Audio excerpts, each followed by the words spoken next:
Hi hi අද අපි යන්නේ කූරගල බලන්න. ඉස්සර කුරහගල කියප එක තමයි පස්සේ කාලෙක කූරගල වෙලා තියෙන්නේ. කූරගල වැදගත් වෙන්නේ ආගමික ඉතිහාසෙ හින්දාම නෙමෙයි ප්‍රාගෛතිහාසික මානව ජීවිතයත් එක්ක තිබුණු සම්බන්ධතාවයත් එක්ක. එහෙනම් අපි යමු.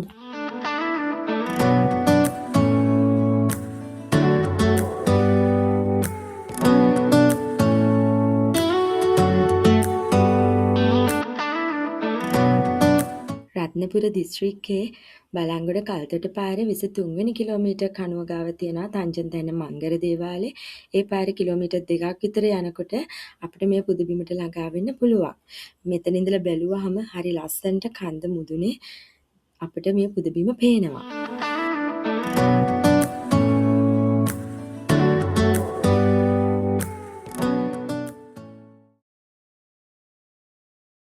මෙතන වෙහිකල් පාක් එක තියෙනවා. ඊට පස්සේ අපි මේ පඩිපෙළ නැගලා යමු.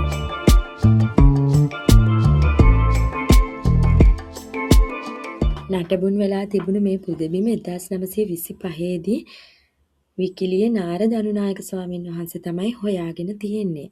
ඉතින් මේ ලස්සනට සිංහ රූපෙ ළඟින් අපිට පේනවා වටපිටාව සන්සෙට් එක බලන්න හොඳම වෙලාවක්.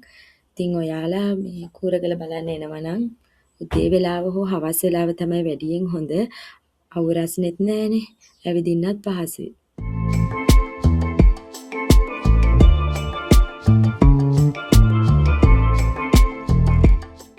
මෙන්න මේ ලස්සනට නැවක් වගේ හදලා තියෙනවා. ඒක උඩ තමයි විහාරගේ ඉදි කරලා තියෙන්නේ.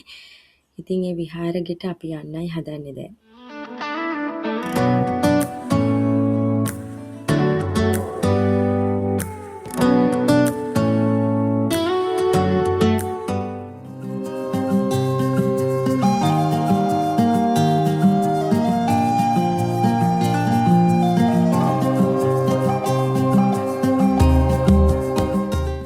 ලස්සනට ලී කැටයම් වලින් විහාරගේ ඉදි කරලා තියෙන්නේ.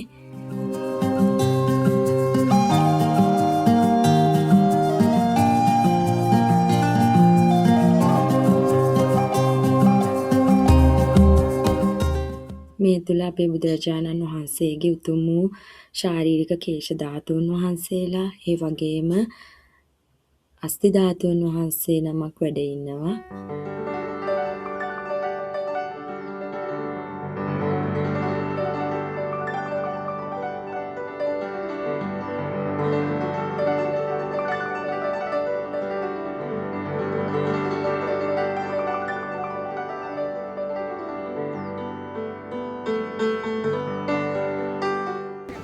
වටපිටාව අපිට ලස්සනටම හොඳටම බලා ගන්න පුළුවන්.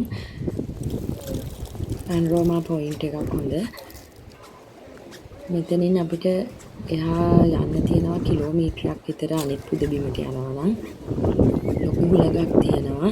ඉතින් මෙතන තමයි පුරාණ නටබුන්නේ සියල්ලම තියෙන්නේ. ඉතින් මේ පාර දිගේ අපි යන්න ඕන.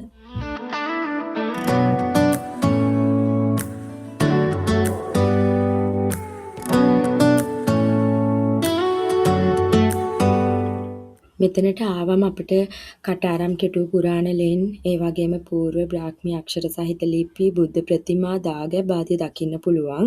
2013 කළ කැණීම් වලින් තමයි හොයාගෙන තියෙන්නේ. මෙතන තියෙන ඒ මිනිස් අස්ථි ආදිය වසර 6000කට වඩා පැරණි කියලා. මෙතන තියෙන මේ ස්තූප පුරාණ ස්තූපය හොයාගෙන ආකාශ චෛත්‍ය ගණයට අයිතිලු. ඒ සම්ප්‍රදායට ක්‍රිස්තු පූර්ව 7 වන සියවසේ විතර ඉදි කරලා තියෙන්නේ. ආකාශ චෛත්‍ය කියලා කියන්නේ අර ප්‍රදීපාගාරයක් විදියට sannivedana මාර්ගයක් ලබා දෙන්න ඒ කාලේ ක්‍රියා කරලා තියෙනවා.